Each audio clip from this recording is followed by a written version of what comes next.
How do you lead a school where office referrals are piling up and it feels like all you do is suspend students?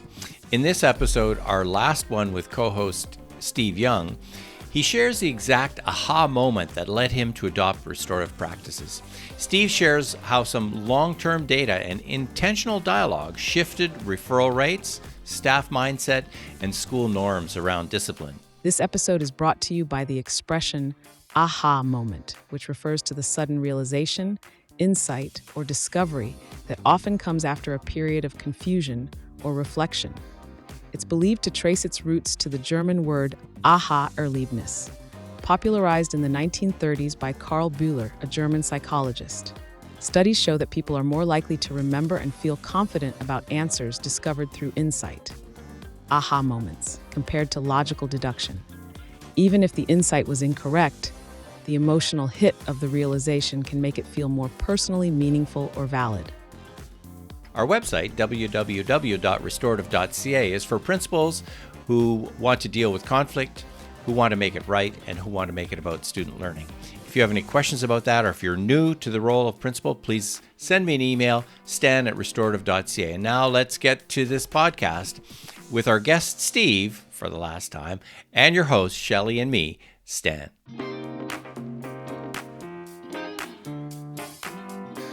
The aha moment for you around RP that made it stick for you, that you knew this was the direction to go. Though we know when people integrate it into their practice, it sticks. So some tips of that for people to do that. Why don't we start with that aha moment? When did you know that restorative practices was for you and that it worked?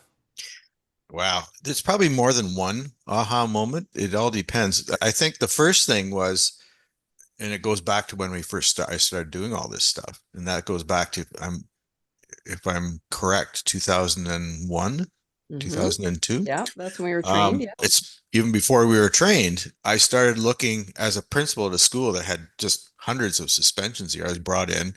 This is my first school as a principal. And these kids are lining up down the hall, and I'm going, what the heck is going on? And I had a new vice principal that came in that year too. So they were both brand new to the school, 600 plus kids. And we said, we can't keep doing this. We're spending all our day doing nothing but putting out fires and suspending kids and dealing with discipline. We weren't getting anything else done, at least not very effectively. And so I remember saying to her, we got to find a better way. And so I went online and started looking alternatives to suspensions, and eventually I worked my way through to restorative practices. But so we started trying some of the little hints. I read a little bit about it, actually called IARP in the States, and it was John Bailey who was working for IARP at the time. And I talked to him at length about some possible trainings. And at that point, IARP Canada hadn't even started doing any trainings. It was really early in the game. So he said, we can come down to Bethlehem. And I thought, rent a van and take my staff to Bethlehem, but there's no takers. So he sent me a few things and some links, and I just started reading and trying stuff. But the aha moment to this story actually comes about 3 years later. So we started doing these things, and we started trying these things. And I talked to a few of the social workers I had on staff. I said, why don't you try this? And some of them just picked it up. They thought, this is great. This is what we should be doing. And so slowly we started doing some of the work, and then we started tracking it, and we started doing stuff. So 3 years later, the aha moment was we looked at the data, and the data had showed this group of child and youth workers, social workers that were enthusiastic. They sat down over, I don't know how many days, and took all the office referral forms for 3 years, and they charted them all. What were they there for? When were they? How many kids were involved? Who were these kids? How many kids came down more than once? And all this everything that was on those forms, they charted and they graphed and they put it into some usable data. And that data showed that we had gone from 200 plus suspensions the year before I came to 3 years later doing 15 suspensions. But the biggest data was the number of office referrals. And this is from everywhere, from the yard, from the classrooms, wherever. The office referrals dropped by over 80%. So in other words, the kids just weren't doing things that were getting them sent to the office, which was part of my goal to begin with, is we can't keep doing this. We're not getting any work done at the office. We got to keep the kids in class. So there's all those other things. Kids were in class, but teachers and others, the adults that came and did, the parents that volunteered to do yard duty. I mean, I say volunteer, they got paid $9 an hour or something at that time. We were empowering them to do more of the sort of that investigative stuff and ask more questions of the kids rather than just simply send them to the office. And the same with teachers. Don't just send a kid to the office. Find out what's going on. Ask them. And so we started using those questions. And I remember working with all the yard duty assistants say, when you see something going wrong, don't just go over there and say, send them to the office. Ask them what's happening. And the story that really illustrates that was and I've told this, I wrote this in my book, was the story of these boys that were all sent down. There's 5 boys that were all sent to the office because they'd been, quote, hitting each other by the yards. The yard supervisor said they were all hitting each other. So she sent them down to the office. And I talked to the first couple, and by after about the first 2, I realized there's no way these kids should have been sent to the office. Back you go out on the yard. So I sent them all back out. And on the yard duty, she came to me after. She said, I saw them all come back out, but they were hitting each other. They shouldn't have been allowed back on the yard. I said, let me explain. I asked them what had happened. I said, did you ask them what was happening? No, I saw them hitting each other. I said, I asked them what was happening. And this is where they were all, there was this hill we had, and it had a steep drop off. And they would run up this hill and they'd jump off the top of it and they'd spin around and try and high five each other. So 2 of them would run up at the same time. They'd spin and they're whacking each other in the foreheads and all, because they weren't very good at it, honestly. They're in grade 5. And then they'd fall down and they'd hit, and they were having a great time, but they were literally were hitting each other because they couldn't hit hands. And I said, this is what they were doing. I said, had you known that that's what they're doing, would you have handled it differently? She goes, well, sure, I would have. I said, that's the point. I said, next time you see something, whether you think it's bad or good or whatever, ask them what's happening. Let them, give them a chance to explain what they're doing, because you may find out this is fairly harmless. And they wouldn't have had to come to the office. I wouldn't have had to deal with them.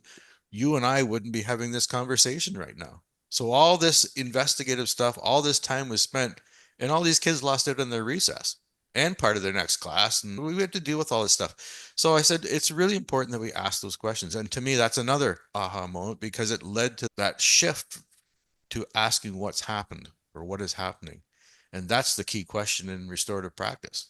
What happened? It empowers people to give them a chance to explain, not assuming that you know what's happening. And that changed everything. Now, did you also witness other people having aha moments? And what were the stories with those? Oh yeah. I mean, over the years, you'd see teachers trying to deal with something and say, you're trying to coach them next time, ask them. And so as back to the data, there was less and less kids come to the office. And for some teachers, because we also tracked who was sending them to the office. And I didn't make that data publicly known, but I knew which teachers were sending the most kids to the office. And for some, it just dropped right off a cliff. They went from dozens to none. So you say, how come you're not sending kids to the office anymore? I'm trying to have conversations with them. I'm asking them what's going on. And they're trying little things in the classroom. They weren't doing full circles because none of us had been trained in how to do classroom circles at the time. But they were sitting down and taking their own time to sit down with kids and say, why aren't you guys doing the work? They weren't asking the what happened questions, but they weren't saying you need to work harder. They're saying, how come you're struggling with the work? And they were having conversations with the kids and figuring out, why are you coming to class without your pencil 3 days in a row? Because I used to get a lot of that. I was sent to the office because I can't 3 days in a row. I've come without my materials for class. What am I going to do with you at the office? I haven't got materials for you. So say to teachers, have a conversation, figure out what's going on with these kids. And so that one teacher that I just talked about had started having those conversations and just wasn't sending kids to the office anymore, realizing that he had some control over the discipline in the classroom, which, as I found out later, the previous principal before I got there had said magnanimously to everybody, you guys look after the teaching, I'll take care of the discipline. And so what do you think the teachers did? Okay, then giddy up. It's all yours. Every time a kid looks at somebody funny, down to the office, because I don't have to look after discipline. The principal's going to do that. Right. And so you set a different expectation, but then you also gave them some tools to do that with. And so then you got to see change. Absolutely. You can't just say to people, you're not allowed to send kids to the office anymore, without letting them know, what are you going to do for the alternative? For some teachers that didn't really pick up on the skills and didn't want to try it, they just saw this as, well, he's just not doing his job. Right. He wants us to do his job. And I'm thinking, well, yeah, because classroom discipline is your job. And I remember hauling out the Education Act once and showing a teacher, see where it says here? It is your job to manage your classroom, not my job to manage your classroom. So how are you going to do it? And what can I do to help you? And so then we started putting all these practices in place. And it's 3 or 4 years later, the school was a different place and teachers were having conversations with kids. And that's when we actually started doing some of the training. After about the fourth year, that's when I got trained. And that was the board training. And I think, Stan, you might have even been part of that at some point. I sure You was. sure was. And then I came back from the training and I said, here, I got to share some things with you. And I wasn't a trainer at that point. I had been trained, but I certainly wasn't hesitant to use my knowledge to say, here's what we're going to try. And we just started doing circles in classrooms without even having, quote, circle training. But it worked. And the training back then was all about resolving conflict. It was Right. all that, how do we repair the harm kind of stuff. And so I started having those kind of conversations with kids in the office and kids out in the yard. But then we realized that if we just had conversations as a whole, we could circumvent a lot of the silliness that was going on. Because yeah, there were some tough kids in that school and there's some challenging kids in that school. But for most of the kids that were sent to the office were silly little things. We didn't have a lot of suspensions for fighting and bullying and stuff. It was all about stupid little things, right? That got out of control. And then all of a sudden they're being suspended because 3 days in a row they haven't come prepared for class. And so then they get mad and they swear at the teacher. Okay, now you're suspended. It shouldn't have never gotten to that point. Yeah. So we had to give the teachers some skills, and not all of them bought it. Not all of them thought it was good, but that's par for the course. And I think that's still true today. 20 odd years later, it's still true. What I'm hearing as you talk, and it's been my experience that when people can integrate restorative practices into their current practices, whether that's being a teacher, whether that's being a leader in some capacity, that's when it sticks and people continue to use restorative practices. That's not a one of. So any tips on how to integrate restorative practices into your practice so it becomes part of what you do anyway, rather than thinking, okay, now we're going to do restorative practices? Yeah. Yeah, initially you have to intentionally think about the questions you're going to ask, and you almost have that checklist in your mind. And honestly, I had the questions on a chart. We all had those IARP charts, and they're stuck on the wall behind where the kids would be sitting. So as I'm talking to them and looking at the questions, and I would know that I could go through the questions. And after a while, it becomes almost reflex. You don't even think about it. But initially, when you start out, you have to intentionally remind yourself to use this process. It's a process of trust the process. We always hear that said in many different contexts. Just trust the process. It will work. The other thing is, don't expect it to work perfectly every time, and don't expect it to magically change everything. It's not going to. As a teacher in your classroom, you may start it. And as the one teacher said, he did a circle and it was just a disaster. I said, how'd your circle go? It was a disaster. So what are you going to do? I'm going to try again tomorrow. His expectation was, this is going to take some time with these kids, because it's a new thing for kids too, to sit in circle and to talk about things and to share and to do it in a safe way and so on. And it sometimes takes months in some classrooms before it becomes comfortable and safe. And so as a principal, if you're trying to implement it in your school and everybody wants to do a school-wide, everybody in the school, we're all going to do this school-wide, accept the fact that there is going to be the old thing. There's 10% of people are they're early on it. They're just jumping and they're bouncing around like penguins. Oh yeah, let's do this. Let's do this. There's about 10% that are the rocks in the road that will probably never change. And then that 80% in the middle, 90% in the middle that could go either way. So you got to capture them. So you start with those enthusiastic ones and see if you can capture a few of those, that 80% in the middle, and start with that. Don't expect to start with everybody all at once. You may do a big presentation to everybody all at once, or you may train your whole staff all at once, but don't expect them all to implement it all at once. Some will start off. So then work with those keeners, those ones that are trying it, and really help them to hone their skills. And if they start to experience success, celebrate those successes in front of others. Make it known to others that this is happening in these classrooms and it's having an effect. In an elementary school, people see it more often. Secondary, they don't see it because teachers they're in their own department, they've got their own kids. But in elementary school, the kids usually travel from teacher to teacher as a class. And a teacher in another maybe the math teacher notices them come in and go, gee, these kids are way better behaved in the last couple of weeks. What's going on? Back in English with our homeroom teacher, we're doing this. And so the teachers start to see the success because they might, an intermediate class might have 6 or 7 different teachers for different subjects. Even kindergarten teachers they're all on Rotary now because you've got to spell them off, teachers off for their breaks, for their prep time. So the new teachers coming in will say, gee, the class is different today. They're all sitting, they're all working. That's because when you're not here, this is what we're doing. So you can start off small, don't have huge expectations, and don't think it's going to happen all at once, but be realistic. It's going to take some work and take some time. The school that I talked about, it was 3 years for that aha moment. The next school I went to, same thing. Probably huge issues, but it wasn't until the 3rd year that you could really notice a difference in the building. And people mentioned that to me. So it's a long-term thing. You're trying to change the direction of an aircraft carrier. It takes a long time to turn around.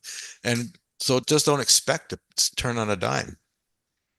So what I'm hearing is, even as a practitioner, whether you're a teacher, an administrator, is to start to make some, because it's about confidence too, right? When it's something new for people. So start to make a small change, whether that's, I'm just going to ask this question this week differently, or I'm going to do this. And so that you start making small changes, which then lead to the bigger changes, right? Rather than throwing it all out with the bathwater, or thinking that somebody's challenging the way you're doing it. So then you get your back up, just to start to put small changes in, and that only you need to know about what they are, or you're asked for support with that, but just be conscious of the small changes. And then before you know it, they build up. Yeah. The old thing, don't water the rocks in the road. And so you got those staff members who are the rocks in the road. But as I say, you can't just ignore them. You're the principal of the school and you have to deal with those people. You can't just say, I'm just not going to deal with those teachers anymore. I'm not even going to talk to them. You have to. They're part of your staff and you have to work with them. And so it's not that you ignore the rocks in the road, but maybe they're further down the priority list of who you're going to deal with. But eventually you will have to deal with them. And once you can smooth things out with everybody else, or things are starting to move, then you start to try and make the inroads to those people. And sometimes it's as simple as just go into their classroom and model what you want. Don't ask them to do it. Say, look, I just want to meet with your class. Okay, what's it about? Well, you'll find out. You'll be there. I'll be in such and such a time. And when you get there, okay, we're going to sit in a circle, and you just do it. And the teacher's part of it, and they're watching it. And if you're the principal, you have that right to do that and say, I want to talk to your class about X, Y, or Z, or whatever it is. And maybe you've made something up, but usually there's something you need to talk, especially the older classes. I want to talk to your grade 8 class about the cell phone policy. Oh, okay. Because we're always talking about the cell phone policy, or lining up outside, or recess behavior, yard behavior. There's always something you can talk to a class about, but do it in a way that models that structure. And they say thanks to the teacher, and away you go. And then maybe follow up with them later. Hey, what do you think of that meeting today? What's interesting too is when I've done something like that, there's never been a circle where the teacher hasn't said something like, wow, I didn't know that student thought this, or I'd never heard that before from that particular student. So there's been something new that comes out of it. That's right. And that all goes back to the building relationships with your students. What did you learn about your students today that you didn't know before? Just through that circle. I didn't know that student. And they can start rhyming up all these things that they didn't know about the students in their class. And maybe it's the first week of September, they don't know their students at all, but it could be April. And they've had them all since September. I didn't know that. And I've had the kid for 7 months. Yeah, imagine that.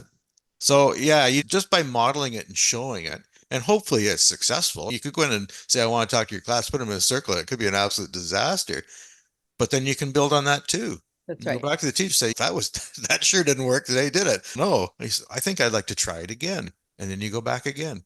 So what did you notice different the second time than the first time? More kids seem to be, there you go, I'm going to come back another time. So you can still learn from the failures and still keep plowing forward, because that's what's going to happen to your teachers. The first time they're trying to circle, it's probably not going to work the way they envision it. Because they have this, come to our training and they all leave, I got to try these circles. It's great. And then all of a sudden it's just not what they thought it was going to be. Persevere, just persevere. Now, you mentioned trainings. You've been involved in a lot of trainings, and a lot of trainings with us as well. Are there any stories or highlights that kind of jump out at you from the trainings that we've had? We laughed, the ones that Shelley and I did early on in Windsor when you were there, where we wouldn't let Shelley talk. And What happened there, Steve? so then that was the feedback. Why don't you let the woman talk? So now she's hosting the program.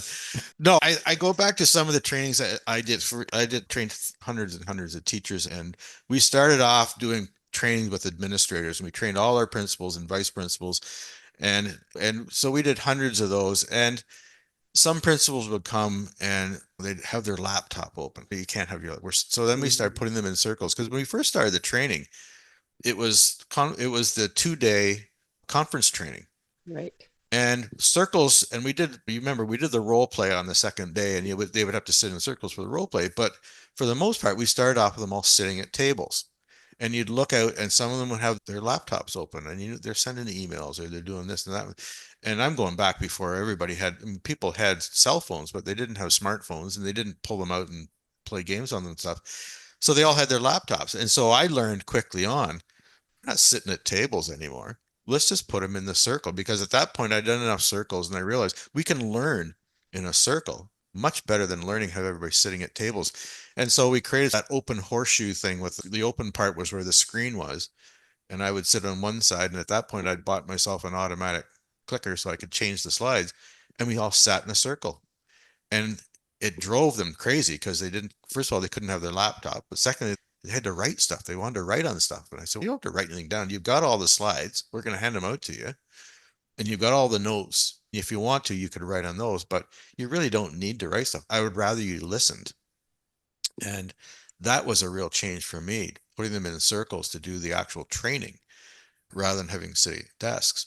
And so the same with teachers. We started training wholesale teachers across the board, and we would bring in key teachers from schools. They might be divisional leaders or whatnot, or people that played key roles in each school. Schools could nominate who they would send, and they'd send these teachers, and we would start training them. And for the most part, all they're thinking about is, how can I use this in my own classroom? How can I use this in my own classroom? And you'd hear them talk, and we're talking about doing restorative conferences. As a teacher, you don't do an awful lot of restorative conferences. So they started thinking, but I know that I've got this kid in my class, and if I ask them these questions, it might be better off than doing. So they were starting to apply it. So you see that moment where we flipped from the restorative conferences to the proactive use.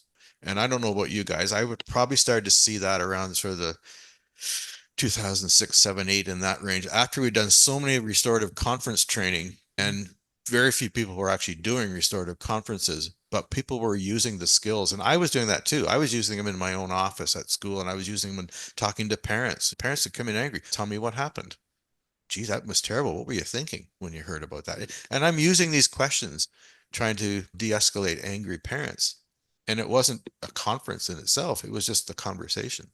But we were starting to see the applications in other ways. And that's when the work really started to take hold. Going way back to your first question, that's another aha moment. You start to see it take hold with parents who were formerly just so against the schools and the school systems and the teachers, and they hated everybody, and you're all terrible. And all of a sudden you're sitting down having a conversation with them about school in general and their experiences. And then suddenly they feel like somebody's listening to me, because it's part of it, isn't it? That relationship.